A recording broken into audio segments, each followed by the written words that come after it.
Deux exercices très simples pour venir renforcer le centre du corps, la sangle abdominale et le dos. Parfois, il n'y a pas besoin d'aller chercher compliqué pour venir renforcer le centre du corps.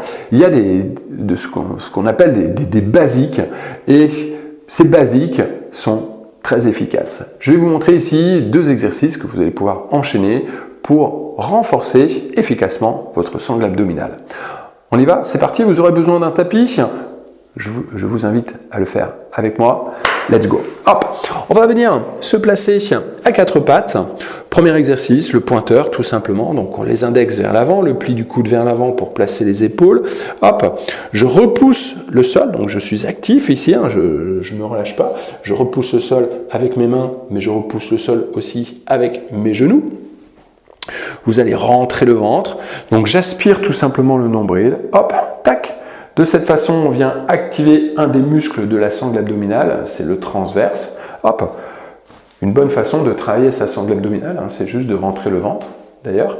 Donc, on rentre le ventre, on active le transverse. Vous pouvez aller un peu plus loin en contractant le plancher pelvien, un stop pipi, un stop gaz. Donc, on s'arrête d'aller aux toilettes, intensité de contraction 1, 2, 3, pas plus, on est placé. On va allonger bras droit, jambe gauche. Vous maintenez 5, 4, 3, 2, 1, et on revient. On change de côté, bras gauche, jambe droite, j'allonge, 5, 4, 3, 2, 1. On repose en douceur et on continue. Hop, j'allonge bras droit, jambe gauche, tac, on allonge, 5, 4, 3, 2, 1. Et on contrôle. Continuez. On vérifie qu'au niveau de la colonne, ça ne bouge pas. On cherche, donc c'est-à-dire il n'y a pas de dos rond, pas de dos creux. Okay. Ensuite, on vérifie la stabilité. Est-ce que dans l'exercice, je suis stable ou au contraire, est-ce que rien ne bouge? Ensuite, focus, je vérifie si j'ai toujours le ventre rentré ou si mon ventre se relâche dans cet exercice. Et quatrième point, on vérifie qu'au niveau du plancher pelvien, on arrive à garder l'intensité de contraction, que ce soit quand j'allonge ou que ce soit quand je repose. Est-ce que j'arrive toujours à garder mon plancher pelvien actif toute la durée de l'exercice? Ok. Tac. Et on se grandit. Je m'allonge. Au départ, pas besoin de monter très haut. Hop. Très bien. Parfait.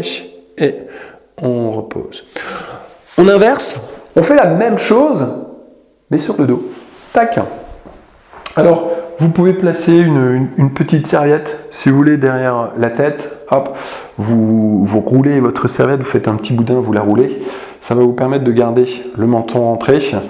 Donc, si vous avez votre tête, votre tête part en arrière, et bien dans ce cas-là, vous mettez une petite serviette juste derrière la tête. Chaise renversée. C'est exactement la même position. Ici, on garde bien notre position neutre. Vous rentrez le ventre. Hop, je contracte le plancher pelvien.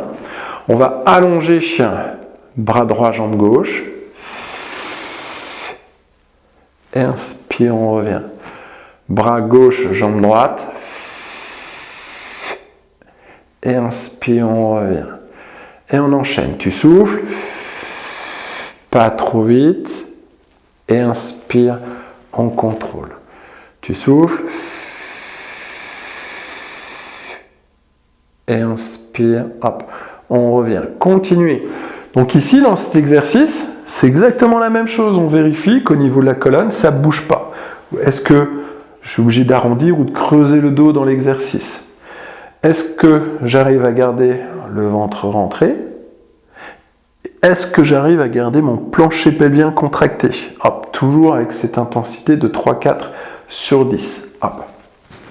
Après, au niveau coordination, quand je bouge d'un côté, c'est-à-dire quand je bouge mon bras droit, ma jambe gauche, est-ce que de l'autre côté, c'est bien gainé? C'est-à-dire, est-ce que mon bras gauche ne bouge pas? Est-ce que mon genou droit ne bouge pas? Parfois, on a tendance à ne pas être stable et du coup, on n'est pas coordonné.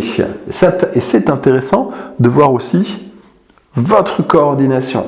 Donc quand je bouge d'un côté, on reste figé de l'autre.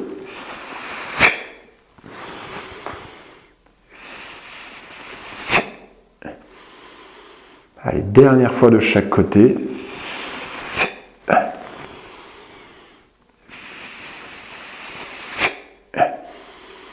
On stabilise et on repose. Pied droit, pied gauche. Très bien. Ça suffit, c'est parfait. On pivote sur le côté. Vous pouvez fléchir les jambes, faire un petit peu, mettre en place un petit peu de mobilité au niveau de votre colonne. On change. Hop.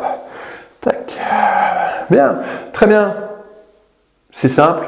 2 exercices très simples, très efficaces. Il n'y a pas besoin d'en faire plus, c'est une petite routine que vous pouvez mettre en place en plus de toutes les autres routines que je vous propose. Après votre sport, vous pouvez faire ça le matin, vous pouvez faire ça le soir. C'est parfait pour venir renforcer le dos si vous avez besoin de renforcer vraiment efficacement votre dos. C'est vraiment 2 exercices que je vous invite à mettre en place très régulièrement. Vous avez le Jefferson Curl que vous allez pouvoir retrouver sur ma chaîne YouTube.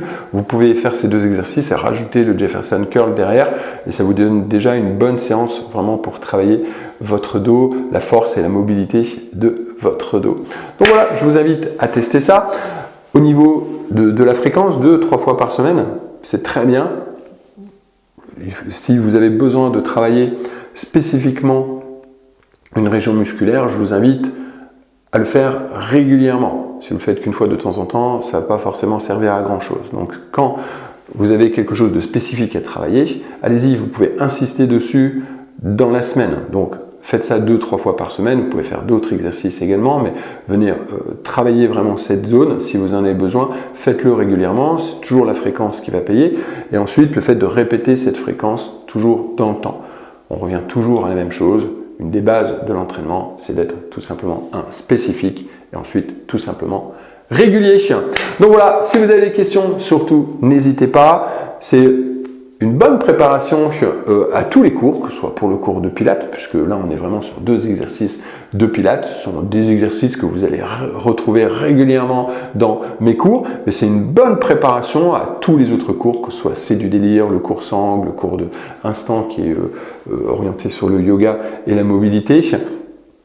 Et même au niveau du cuisse abdo-fessier, d'ailleurs, ça va vous permettre d'avoir justement un centre du corps fort, vous permettant sur le cours C'est du délire, au cours cuisse abdo-fessier et même sur le cours Sangle, d'être bien gainé.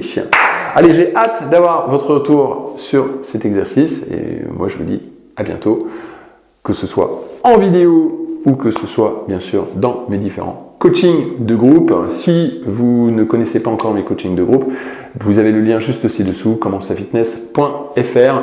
Vous allez retrouver tous mes coachings sur Saint-Amand-les-Eaux et sur Rosu. Allez, à bientôt. Faites du sport et prenez soin de vous. Ciao, ciao.